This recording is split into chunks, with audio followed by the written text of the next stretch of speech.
Hello and all, welcome to another episode of MMA Vision Analysis.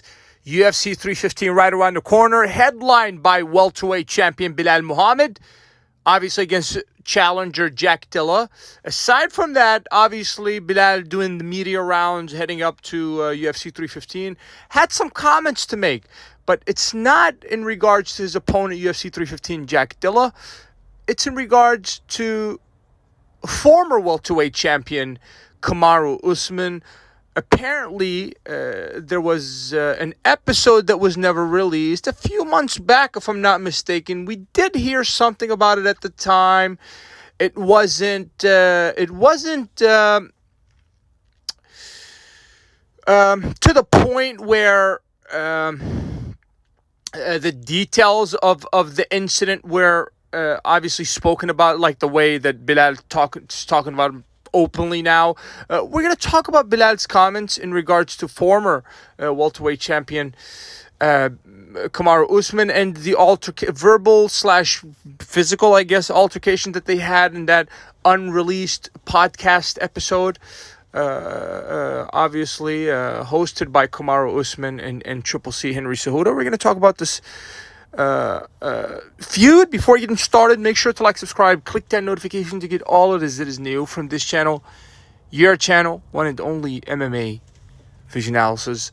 Obviously, as we just mentioned, a few months back, you did hear about it. It wasn't very detailed, the news that was reporting the incident that took place, I guess the night where Belal was a guest on Kamaru Usman's podcast. Obviously, the back and forth went something like this. I guess,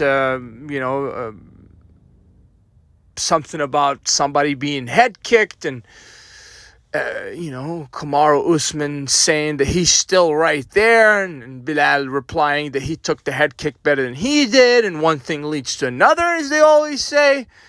When they say one thing leads to another, what happens next, right? Something usually happens, right? And in this situation, one thing leads to another, did not end in a happy ending, right?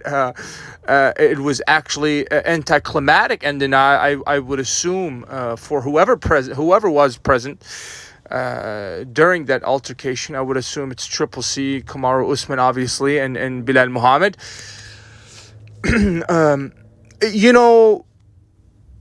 George St. Pierre perhaps sums it up the best. He talks about fighting and then your ego fighting, in the case of, obviously, both gentlemen here, but more so Kamaru Usman. When the guy, obviously Belal Muhammad, tells him that, hey, when he addresses Kamaru, allegedly, he tells him, man, what are you talking about? You three losses in a row. Like, how could you still consider yourself, a top tier welterweight when you're 3 losses in a row and you couldn't take that head kick from Leon Edwards as well as I did? I meaning, obviously, Belal Muhammad. Now, obviously, the reply from Kamaru Usman, I believe, is a bit of ego. Now, it's always ego, obviously. Belal's talking from ego, obviously, and but more so Kamaru Usman. I mean, if you as Kamaru don't realize that, at some point you're gonna become an ex-fighter. So it's best to take on that role and embrace it. It's like anxiety. You don't run away from it. You just kind of embrace it and you welcome it in. And at the end of the day, you are somebody that achieved so much before. And, if I was Kamaru Usman, I do understand that it might, tick you off the wrong way. But I would not let, a few comments bother me so much, obviously. And, is it realistic that this, I want to say, verbal altercation could be actually solved with some kind of fight between the two? Well, that would mean that obviously Jack Dilla has to be defeated by Belal Muhammad, and then Kamaru Usman, who has one coming up against a Buckley, has to defeat Buckley, perhaps one more name before he gets the title shot against Belal. Say Belal is still champion come that time. Now, that's easier said than done. If you're Kamaru Usman, you have a mountain to climb. And realistically, it starts with Buckley. Buckley is going to tell us a lot. That fight's going to tell us a lot about Kamaru Usman, and it's going to reveal a lot about I want to say Kamaru Usman's future in the UFC, whether he has a future or not.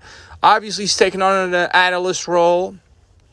I love it when guys and gals do that and actually succeed at it. Obviously, he has a very successful podcast, and he's doing pretty good at doing the media. I mean, at some point, you have to just embrace the fact that, hey, it's transition time, and do the transition in a calm manner, just unnoticed. Just, hopefully that Buckley fight goes his way. This is not to wish that Buckley loses, but I just don't hope, I don't wish that Kamaru gets obviously hurt badly in this fight. Obviously the odds of him getting hurt by a Buckley are very high, right? Buckley's perhaps the toughest opponent anybody can have in that welterweight division, regardless of name. And, it's Kamaru has a mountain to climb. If I were him in that situation, I do understand sometimes ego takes hold, but 3 losses in a row, you look at Belal and you tell him, hey, you know what, man, you're absolutely right. But what goes up must come down. If you're Belal, you have to be careful as well, making these kind of comments, because perhaps, just perhaps, one day you find yourself in a similar situation. That's obviously Kamaru. That's the mindset that he should go into this with. But obviously him being a fighter still, I would assume that's a hard pill to swallow. That's something, that stuff perhaps, quieting the ego. I think there's a really good writing. It's called The Ego is the Enemy. And in this situation, most certainly, your ego can most certainly be your worst enemy. Just ask, anyone from Anderson Silva to BJ Penn to Tony Ferguson. I wouldn't want to say that, Anthony Smith was led by ego, but perhaps a little bit of it was ego, to where he won back in there and he took, the punishment of his life for probably, and being embarrassed in front of your family members. So, generally speaking, I think when fighters are on their way out of the game, it's better to go in a graceful manner than to go with a bitter taste in your mouth, like a Tony Ferguson, Anderson Silva, BJ Penn, you name it. There have been so many guys that, left the game with a bitter taste in their mouth, you would assume. So it seems like that's most certainly the case with Kamaru Usman. It's starting to show that the guy's getting the short end of the stick, sort of say, in terms of the UFC. I mean, at this point, you're Kamaru Usman, former welterweight champ. You have to realize that for guys like Buckley, you serve nothing but a stepping stone. This is not to discredit Usman, but Usman has to question himself. Is my prime behind me? Obviously, the guy deals with knee issues and all that good stuff, but realistically, every fighter has a peak, and then it's a decline afterwards. Now, will it be a steep decline? That's very. It varies, from one individual to another. But I believe Georges St. Pierre said it best. He said, "Screw passing on the torch. You want to retire on top." I mean, people blamed Khabib Nurmagomedov for walking away from $80 million.